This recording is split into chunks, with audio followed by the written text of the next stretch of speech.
Have you ever caught yourself reacting in ways that reminds you of your parents? Maybe in your anger, fear, or shutting down emotionally. And then you wonder, why am I like this? Well, you're not alone. The truth is, many of our habits, fears, and even struggles comes from something deeper, like our childhood experiences. And science actually backs this up. Hit it with the bag, yeah. Put it on the tab, don't know how to act, yeah. How you like that? Hello everyone, thank you so much for coming back. My name is Anike. If you're new here, if you're not new, thank you so much for coming back again. Today we are talking all about adverse childhood experiences and how they shape us more than we even realize it. If you've ever felt trapped in patterns that you didn't choose, then this video is for you. And trust me, the goal isn't just to talk about trauma, but actually how to begin the process of healing. Alright, so what are adverse childhood experiences and why do they matter? Adverse childhood experiences are childhood experiences like neglect, abuse, parental separation, or growing up in an unstable household, which can lead to long-term effects on your mental, physical, and emotional health. Research shows that the more adverse childhood experiences a person has, the higher their risk of anxiety, depression, and chronic illnesses, and also even relational struggles. Maybe you're the type that has never really thought about your childhood in this sense, right? But trust me, when we start to connect the dots, everything starts to make sense. So, how does the brain process trauma? The brain has trauma responses such as fight, flight, freeze, and fawn. Let's give an example just to give a picture of what we're talking about. A mother who grew up with an emotionally unavailable parent may struggle to connect with her own child, not because she doesn't love them, but because she doesn't know how to express it, which is something that a lot of us might be familiar with, where it is difficult for us to use the words I love you or say I love you or just express yourself emotionally. That's because a lot of the time we did not experience this growing up, or we didn't see this growing up. And of course, we're also going to be looking at some biblical examples and how this shows up in past generations, because this is not something that is just modern or something that it's just coming out now. This is something that has always existed and has always been a thing. When you look at some families in the Bible, you would see that trauma cycles has always been in existence. Unhealed trauma can show up in adulthood through perfectionism, people-pleasing, emotional outbursts, and struggling with boundaries. Think about your own family. What patterns do you see? Have you noticed similar struggles in your grandparents, parents, or even yourself? And of course, since this channel is all about talking about how a lot of these things show up in us as women, I want to talk about how generational trauma shows up in women and how we can heal from it. And we're going to start by looking at two sisters in the Bible who knew all about comparison. And these are Leah and Rachel. And to be honest, it's actually way more relatable than you would think. In the case of Leah and Rachel, they had the trauma of comparison. Leah was overlooked, but Rachel was adored.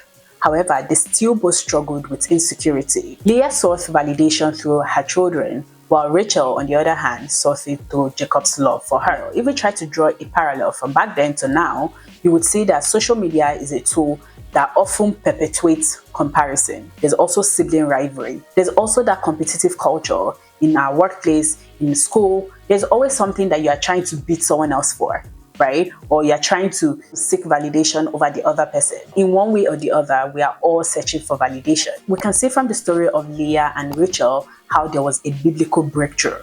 Leah eventually shifted her focus from her husband Jacob to God, and it was from her lineage Jesus actually came forth. So, how does generational trauma actually shows up in women? This can show up through people-pleasing behaviors, overachieving, or feeling unworthy. Women are often raised to put others before themselves until they get to the point of burnout, right? You're always, this idea of like women are caretakers, women can take care of the home. We do and give and give and give until the point where we burn out. Research also shows that women with high adverse childhood experiences scores tend to struggle with self-worth and boundaries. So, how do we actually break the cycle? Because it doesn't stop until we recognize that it's happening. The first thing, which I've said in a lot of my videos, is the importance of recognizing it. So, there has to be self-awareness. You need to pay attention to your patterns. You need to pay attention to the way you react or respond to situations. Another way to break the cycle is through faith. Leah was able to break through by focusing her attention on God rather than her husband Jacob.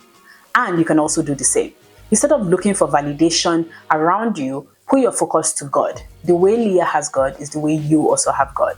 So go to him, and he will tell you who you are. He will tell you who he has created you to be, regardless of your past, regardless of the adverse childhood experiences that that you have experienced. Another thing is therapy. Therapy helps a lot. You might struggle to navigate it yourself, so don't neglect the benefits of therapy. When you go to a professional, they can help you to be more self-aware and catch yourself when you are repeating the same cycle. Another thing is community.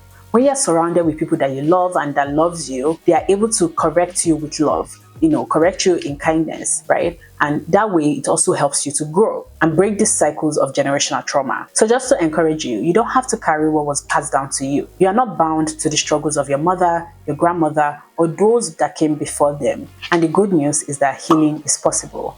Healing is possible, however, you need to be conscious and aware of where these generational traumas are showing up in your life. Alright guys, if you enjoyed this video, please don't forget to like, share, and subscribe. And if there is anything that I've said that resonated with you in this video, please make sure to leave a comment and let me know how this video resonated with you. Okay, if you've not turned on your post notification bell, can I just say, please, I'm begging you, please. No, but seriously guys, turn on your post notification bell so you can be one of the first people to watch my videos when I upload. And make sure that you share my videos so that YouTube will know that there's something going on here that everybody needs to see. We are now in the business of being better, doing better, and living better. We are in the business of living intentionally. So pay attention to your life. Pay attention to where these generational cycles of trauma are showing up for you. And I understand that, yeah, although you've gone through adverse childhood experiences, it is not your fault. So I'm not making this video to bring the fault on you, but to let you know that you do have power, you have control to change the narrative. So take up that control, take up that power and change the narrative. Change the narrative so it doesn't continue on to your next generation. All right, guys, thank you so much for watching and I'll see you in my next one. Bye. She a little bad, hit her with the bag, yeah. Put it on the tab.